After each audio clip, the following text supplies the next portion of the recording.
এবার একটা হিংসুকের কথা শুনেন, ছোট্ট করে শোনামো না অসুবিধা হইতেছে?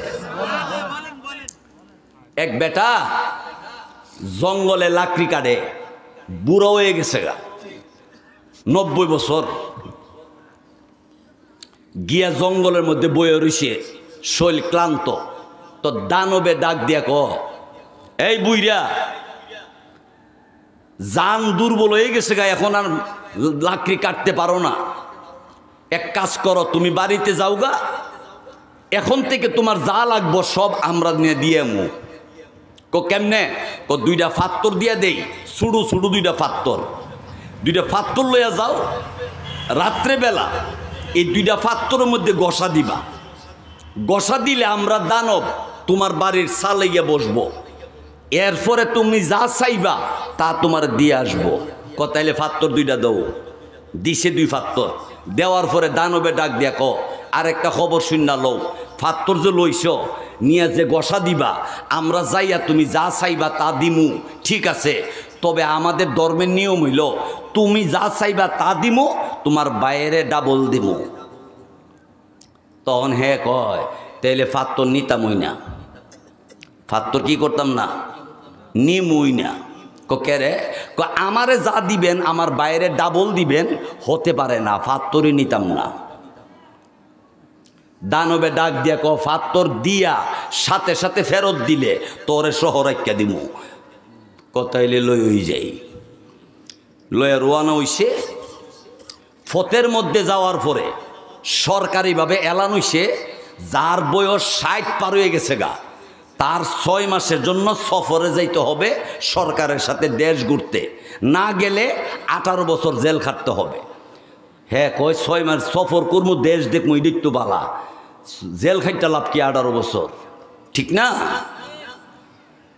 এবার বাড়িতে যাইয়া বউ রে ক, এই বউ, বিবি, এই 2টা ফাত্তর একটার সাথে যেমন আরেকটা না লাগে, একটা দক্ষিণ গড় আর একটা উত্তর গড় থইবা, আমি আসা পর্যন্ত একটা ফাত্তরের সাথে আরেকটা ফাত্তরের যেমন না লাগে।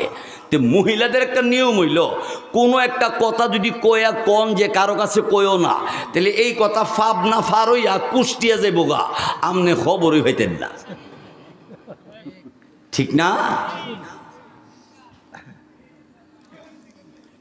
বুড়া গেছে গা সফর, মহিলা মনে মনে কয়, এই 2 ফাত্তর গসা দিলি কি হইব না হইব একটু দিককে হইলাই। রাত্রেবেলা দিছে গসা, দানবায়া চালের মধ্যে বইছে, লাল টিনের চাল, 2 সালা একটা ঘর, বাঙ্গাসোরা। দানবকে কি লাগবো? মহিলাকে তুমি কে? আমি দানব। লাগবো কি? দেখেন, বাঙ্গাসোরা ঘর, 2 সালা লাল টিনের ঘর, ঘরটা বদলাইতাম পারি না, গরিব মানুষ, লাকড়ি কাটতে আমার জামাই চলে, বুড়ো হয়ে গেছে গা, সরকারের সফর লয়ে গেছে গা। দানবে কি লাগবো? ভালো করে একটা ঘর বানাইতাম, টাকা দাও। দিছে 1 বস্তা টাকা ফালাইয়া। মহিলা পরের দিন ভাই বারাদার লইয়া 1-2 মাসের ভিতরে সুন্দর কইরা বিশাল আকারে ঘর বানাইয়া, খাট পালং সুকেস সব দিয়ে সাজাইছে। 6 মাস পরে বুইরা সফর কইরা আইয়া বাড়ির কাছে দা ঘুরে, আর বাড়ি বিচারে বাড়ি পায় না, কারণ হের বাড়ি তো আসিন ছোট্ট একটা ঘর লাল টিনের, ওখান তো বিশাল বড় ঘর, বাড়ি চিনে না। তো লোকেরা জিগা, তুমি বাড়ির কিনার দিয়ে গুঁড়ো কেলে গা, ভিতরে ঢুকো না কে? আরে আমার বাড়ি গেলে গেছে, আমার বন্যি কি হয়েছে, আমার বউ। আরে এইটাই তোমার বাড়ি। হে মাথাত হাত দিয়ে কয়, হাই হাই হাই রে, মনোফাত্তর গসা দিয়া লাইছে। গড় ঢুকছে, বউরে ডাক দিয়া ক, ফাত্তর গসা দিছ? তুমি কথাটাই কইও না, কথাই বইল না, এই ফাত্তর গসা দিয়ে আজকে এগুলো সুন্দর ঘর বানাইছি। আরে আমরা যে একটা ঘর বানাইছ, আমার বাইরের বাড়ির খবর কি? তোমার বাইরের বাড়ি 2টা ঘর বানছে। দেখছ, আমারে একটা বাইরে, দানবের আগেরই কথা, তোমারে যা দিমু বাইরে ডাবল দিমু। এবার হে খাটের মধ্যে একবার শ, আরেকবার ওইটা ব, একবার হুতে আরেকবার উড়ে। তখন বউ ডাক দিয়া ক, কি ব্যাপার, তোমার কি প্রেসারে চাপ মারছে? না, আমারে হিংসা চাপ মারছে। তখন বউ ডাক দিয়া ক প্রেশারের বুড়ি আছে কিন্তু হিংসার তো বুড়ি ট্যাবলেট নাই, তোমার কইতে ট্যাবলেট আন না দেই।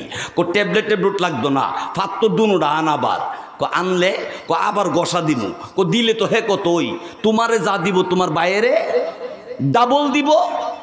না এখন আর আনতাম না, এখন আর আনতাম না। কি করবা? আন ফাত্তর দিছে গোসা দানো বায়া সালো বইছে। কি লাগবো? লাগতো না। তাইলে ডাকসত কেরে? আমার একটা শখ নিজ্ঞা। বউ ডাক দিয়া তুমি এমনি বুড়ো হয়ে গেছো গা, আবার যদি একটা শখ নেগা তাহলে আরো খারাপ দেখা যাইব। আরে বউ তুই বুঝতে না, আমারে যা দে আমার বাইরে যখন ডাবল দে তা আমার একটা শখ নিলে গা আমার বাইরের দুইটা শখ নিব গা। আমি একটা তার দিকটা মরতার মোয়ার হে দেখতো না, হে ছড়া গর উঠলো কাম হইতো না। হিংসা কম না বেশি? দানবে হের এক চোখের মধ্যে খাবলা দিয়া টান মারছে পরে সেই চোখের তার সহ এক টানে সব ছিঁড়া লেছে, দুনো চোখ নাই।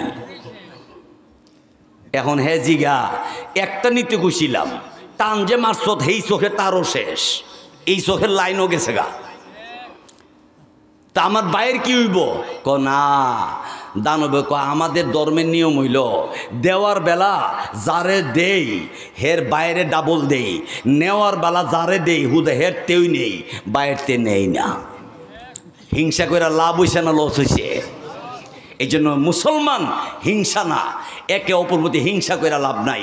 মাথার টুপি আছে, 5 ওয়াক্ত নমাজ পড়তাছে, এরপর পাঞ্জাবি বাপসাপ দেখলে দেখা যা আব্দুল কাদের জিলানির মামাতো ভাই, কিন্তু তলে তলে খবর নিলে দেখা যায় তলে তলে বুবা ডাকাইত, মাল খা। গ্রামের মধ্যে কোনো মিটিং বৈঠক দরবার লাগলে আপনার এলাকা যারা মিটিং দরবার ভাঙ্গে আর কি মাতবার, আমাদের দেশের মাতবরের কথা কইতাছি, মাতবররা মাল খা, মাল টাকা টাকা। আর শাস্টলে বইয়া তাকে যারা দরবার লাগে এরা জিগা সাহেব মাতবর সাহেব রং চা খাইবেন না দুধ চা খাইবেন? গায়ের দুধ না ডিব্বার দুধ? গায়ের দুধ তেলে দুধের চা ওই দে। বুধবার পর্যন্ত তোর লগে আছি। মুসলমান ভালো করে মনে রাখবেন, যেই মাতবরে আমার নবীর সুন্নত মতো ন্যায় বিচার করবে রসুলের সাথে লোকটা জান্নাতে থাকবে। আর একটু জোরে কর না সুবহানাল্লাহ।